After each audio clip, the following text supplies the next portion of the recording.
Hello, fellow modelers, Bruce here. Well, my series of videos looking at individual manufacturing companies of kits has been fairly popular, and but it's been about 7 months since I did the last one, and that was a look at the Structure Company and their kits.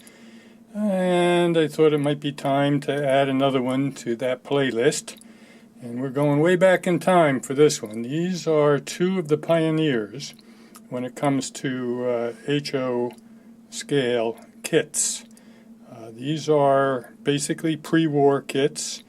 And when you think that HO really started to come into being, kind of in the middle of the Depression in the 30s, this is a very small time period between the mid-30s and our entry into World War II, where both the Megow company on the left there and the Ideal Aeroplane Supply Company on the right were getting into the HO scale market. Think of the time period, and I think you'll get an idea. You won't be surprised then, I guess, of the type of kits that these are. I mean, we're talking cardstock and balsa wood primarily. Both of these companies, both Megow and Ideal, had their roots in balsa wood airplanes. One, the Megow company, was out of Philadelphia, and the other, the Ideal company, was out of New York City. I think we'll start with Megow, and let me just move these two Ideal kits out of the way briefly so that we have room to open the Megow kit in a little while and take a look at what's inside.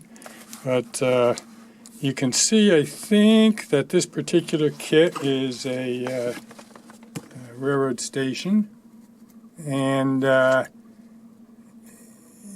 open up the kit in a little while and we can take a look at it. You can see that this box has been around the block a bit. Both of these were eBay purchases, both the Megow and the Ideal kits, and their kits are readily available on the secondary market. Many of them, I think, are being purchased just because of their historical value by collectors rather than to be built, but that's just my opinion. Megow hobbycraft construction kits, and I think if you look at the side of this, I know it's a little bit crushed, but it says it's the world-famous hobbycraft construction kits, is what that says on the side. And those kits were a pretty popular force back in the beginning, thriving from the late 20s through the 1940s. Fred Megow started the company in 1928, primarily selling balsa wood, both in sheet and in strip form. He had a fairly eye-catching metal cabinet that he would put in local hobby shops in the Philadelphia area. And then he quickly expanded into these hobbycraft construction kits, offering model airplanes, model ships, and eventually HO scale trains, primarily from balsa wood. He had hundreds of kits in all three of those categories by the late 1930s. But during World War II, balsa wood became a strategic material, and it was in short supply, so Fred Megow, like other manufacturers, struggled to maintain production. And despite efforts to adapt after the war, he closed his company in the late 1940s. So he had a late 1920s to late 1940s time period, with the war having a big impact in between. So let us take a look. And I will tell you that Megow offered not only structure kits but rolling stock kits. At the end of this discussion of Megow, and before I go into Ideal, I'll insert, I guess, two pictures. that show some of his things that were available for, as far as rolling stock is concerned. He even had designed a working HO scale coupler. I have a picture of an ad on that. And yeah, when we come back, we'll open this box and we'll take a look at what a Megow kit looks like. Talk to you then. Okay, I'm back, and before we take a look at the Megow kit, I just thought I would share with you what it is like here in southeast Michigan on this early November day. I had cleared all leaves off of that lawn just before dark yesterday. Then we had rain overnight, and you can see that the oaks are dropping the leaves rather rapidly. So, and we are in the forecast. This is a Friday morning. On Sunday morning, we're supposed to start getting and accumulating snow. So today's high is in the mid-50s, tomorrow's high is in the mid-40s, and Sunday's high is in the mid-30s. And we're supposed to get about an inch of snow, I guess. So tomorrow afternoon, I will try to get those leaves up. Hopefully they will have dried. Okay, back to Megow. I've opened up the box. And to tell you the truth, I don't know whether it was ever opened before, because this is the typical packing of the error, which is to wrap everything in paper. And this is a very brittle, very yellowed paper, as you can see. And down inside is the kit. Let me just lift it out of here, trying not to lose anything. There's some brick paper, not cardstock, just paper. And I put this tissue paper aside.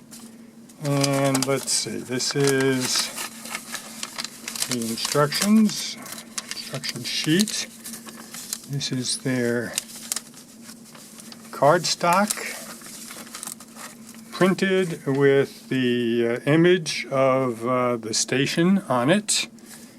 And your instructions are just a blow-up of the kit. So you have a station with a kind of a raised loading dock and some brick material, which I assume is for the chimney that they're showing in this diagram right here. The windows are not printed on acetate. They're printed on a shiny, almost like a wax paper. And you can see they're saying printing, they're writing at the bottom. I don't know if you can see it. Almost need to put something dark behind it. Let's see, what do I have here? I don't know whether this will be enough or not. But down here on the bottom it says printing plate P4 Megow's. So that's their windows and doors for this kit. So you get an idea of the vintage of this. And again, all the walls are printed here. And this is the loading dock, a piece of balsa wood that I would assume you make into your chimney. This is the floor. And this will be the roof. And I would guess these are, well, I can't tell what they are. I haven't looked at the instructions, but at any rate, other than the chimney, everything is cardstock or paper. And that'll give you an idea of what a Megow structure kit looks like. I do not have a rolling stock kit to show you, but as I said, I can show you a picture of the ad, and I will also tell you that they are readily available on eBay. All right, when I come back, we'll take a look at the Ideal kit. Talk to you then. Okay, now before I go on to the Ideal kits, I hadn't seen this before, but buried in this package from Megow is the glue they supplied, which is a powder, and you are to mix it in cold water to make a liquid glue of great strength. It sets quickly by chemical action, becomes heat and water resistant, and it's by Casco. interesting. You know, you think about how far we've come.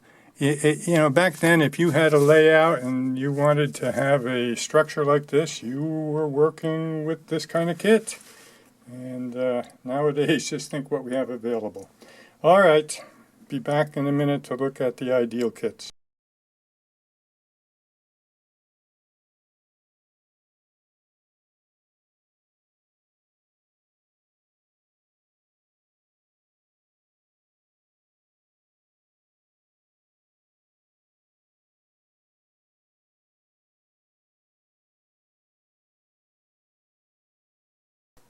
All right, let's turn our attention to a contemporary to Megow, and that is the Ideal Aeroplane Supply Company out of New York City. And eventually, you know, by the time you got to the late 1930s, 1940s, they had started their series of structure kits under the banner of the Ideal HO gauge railway system. I have two of their kits. This one is a flag stop station. That's this one. And this one is a crossing shanty. So, let's talk a minute about the Ideal Aeroplane and Supply Company. It was founded in 1911, so an older company than Megow by 15, 16, 17 years. Founded in New York, and it was really an influential model airplane kit manufacturer. It helped shape the whole industry by offering complete kits for scale reduction aircraft. And then later it expanded into ships and trains and published some educational materials. So from about 1911 to into the 1920s, the owner, William Hammer, just began selling parts and plans for airplanes during the infancy in the real world of powered flight.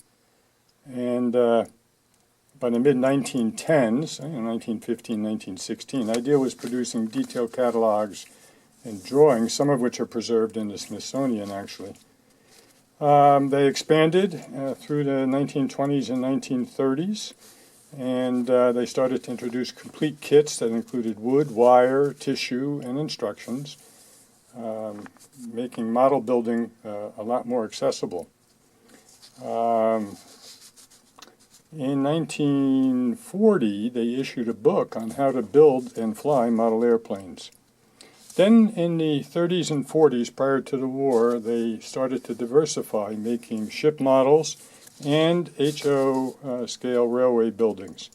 And they marketed those, as I said, under the banner that you see here, which is Ideal HO gauge railway system.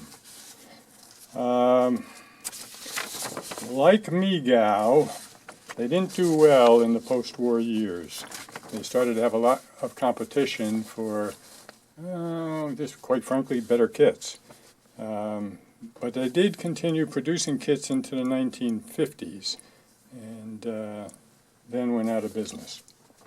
So, what are we talking about here? Are we going to see something drastically different than the Megow kit that I showed you? And the answer is no. You're going to see something very similar. It's wrapped in the instruction sheet. There's a list here of all the kits that are available in this series.